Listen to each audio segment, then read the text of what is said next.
हे कृष्ण करुणा सिंधो दीनबंधो जगत्पते गोपेश गोपिका कांत राधा कांत नमोस्तुते।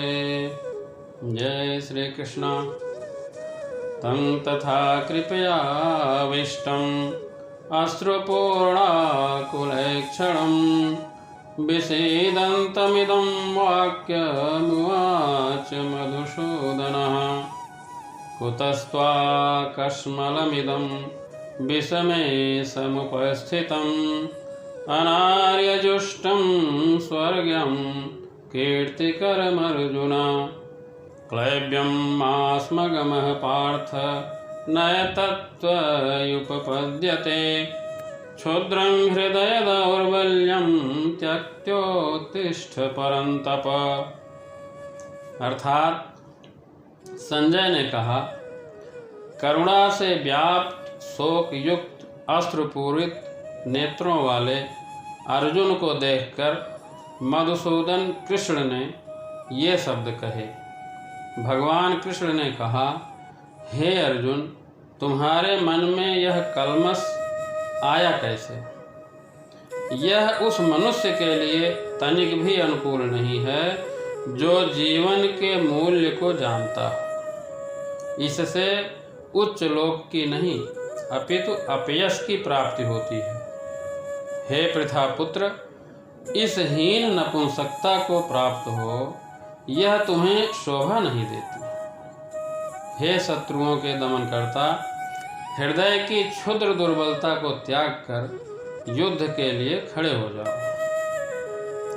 भौतिक पदार्थों के प्रति करुणा, शोक तथा अश्रु, ये सब असली आत्मा को न जानने के लक्षण हैं।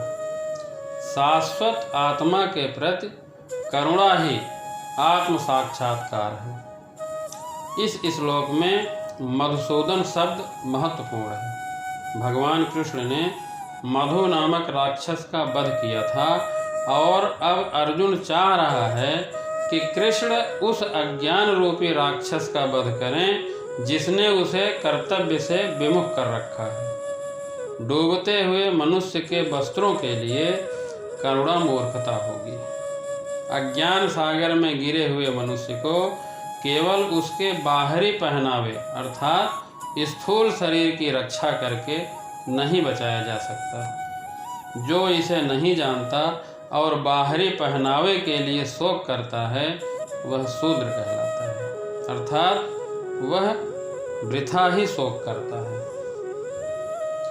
अर्जुन तो क्षत्रिय था, अतः उससे ऐसी आचरण की आशा न थी, किंतु भगवान कृष्ण अज्ञानी पुरुष के शोक को विनष्ट कर सकते हैं और इसी उद्देश्य से उन्होंने भगवद गीता का उपदेश दिया।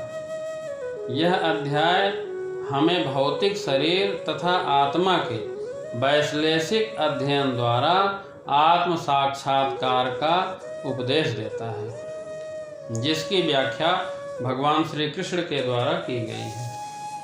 और यह साक्षात्कार तभी संभव है जब प्राणी निष्काम भाव से कर्म करे और आत्मबोध को प्राप्त हो।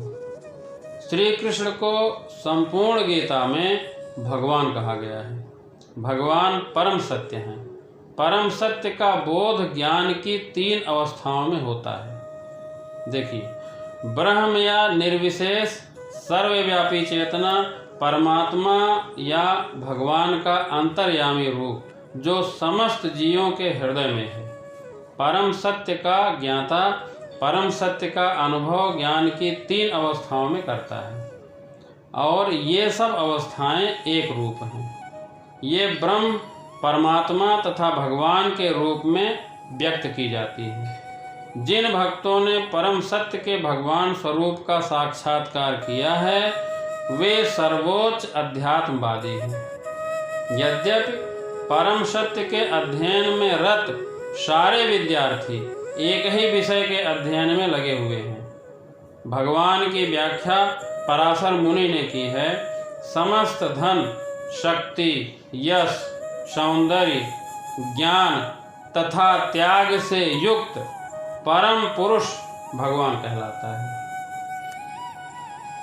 ऐसे अनेक व्यक्ति हैं जो अत्यंत धनी हैं, अत्यंत शक्तिमान हैं, अत्यंत सुंदर भी हैं और अत्यंत विख्यात भी हैं, विद्वान तथा विरक्त भी हैं, किंतु कोई साधिकार यह नहीं कह सकता कि उसके पास सारा धन शक्ति आदि है। एकमात्र कृष्ण ही ऐसा दावा कर सकते हैं, क्योंकि वे भगवान हैं, वे गोविंद रूप में जाने जाते हैं और समस्त कारणों के परम कारण हैं।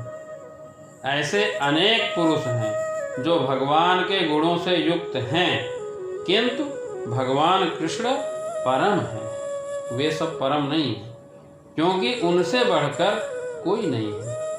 वे परम पुरुष हैं और उनका शरीर सच्चिदानंदमय है। वे आदि भगवान गोविंद हैं और समस्त कारणों के कारण हैं। भगवान के उपस्थिति में अर्जुन द्वारा स्वजनों के लिए शोक करना सर्वथा अशोभनीय है, जहाँ भगवान खुद ही बैठे हैं। अतः कृष्ण ने कुतः शब्द से अपना आश्चर्य व्यक्त किया है। आर्य जैसी सभ्य जाति के किसी व्यक्ति से ऐसी मलिनता की उम्मीद नहीं की जाती। आर्य शब्द उन व्यक्तियों पर लागू होता है जो जीवन के मूल्य को जानते हैं और जिनकी सभ्यता आत्म साक्षात्कार पर निर्भर करती है। देहात्म बुद्धि से प्रेरित मनुष्यों को यह ज्ञान नहीं रहता कि जीवन का उद्देश्य परम सत्य भगवान का साक्षात्कार है। वे तो भौतिक जगत के बाह्य स्वरूप से मोहित हो जाते हैं। अतः वे यह नहीं समझ पाते कि मुक्ति क्या है। जिन पुरुषों को भौतिक बंधन से मुक्ति का कोई ज्ञान नहीं होता, वे अनार्य कहलाते हैं। कर्तव्य पथ से विचलन न तो आध्यात्मिक जीवन में प्रगति करता है और न ही इससे इस संसार में ख्याति प्राप्त की जा सकती है। भगवान कृष्ण ने अर्जुन द्वारा अपने स्वजनों पर इस प्रकार की करुणा का अनुमोदन नहीं किया। यहाँ पर अर्जुन को पृथा पुत्र के रूप में संबोधित किया गया है। पृथा कृष्ण के पिता वसुदेव की बहन थी, अतः कृष्ण के साथ अर्जुन का रक्त संबंध था। यदि क्षत्रिय पुत्र लड़ने से मना करता है तो वह नाम का क्षत्रिय है, और यदि ब्राह्मण पुत्र अपवित्र कार्य करता है तो वह नाम का ब्राह्मण है। ऐसे क्षत्रिय तथा ब्राह्मण अपने पिता के अयोग्य पुत्र होते हैं, योग्य नहीं होते। अतः भगवान कृष्ण यह नहीं चाहते कि अर्जुन अयोग्य पुत्र कहलाए। अर्जुन श्री कृष्ण के घनिष्ठम मित्र थे और श्री कृष्ण प्रत्यक्ष रूप से उनके रथ का संचालन कर रहे थे, किंतु इन सभी गुणों के होते हुए भी यदि अर्जुन युद्ध भूमि को छोड़ता है तो वह अत्यंत निंदनीय कार्य करेगा। अतः कृष्ण ने कहा कि ऐसी प्रवृत्ति अर्जुन के व्यक्तित्व को शोभा नहीं देती। अर्जुन यह तर्क कर सकता था कि वह परम पूज्य भीष्म पितामह तथा स्वजनों के प्रति उदार दृष्टिकोण के कारण युद्ध भूमि छोड़ रहा है, किंतु कृष्ण जी ऐसी उदारता को केवल हृदय दौर्बल्य मानते हैं। ऐसी झूठी उदारता का अनुमोदन एक शास्त्र नहीं करता। अतः अर्जुन जैसे व्यक्ति को कृष्ण जी के प्रत्यक्ष निर्देशन में ऐसी उदारता या तथा कथित अहिंसा का परित्याग कर देना चाहिए। भगवान श्री कृष्ण आप सभी का मंगल करें।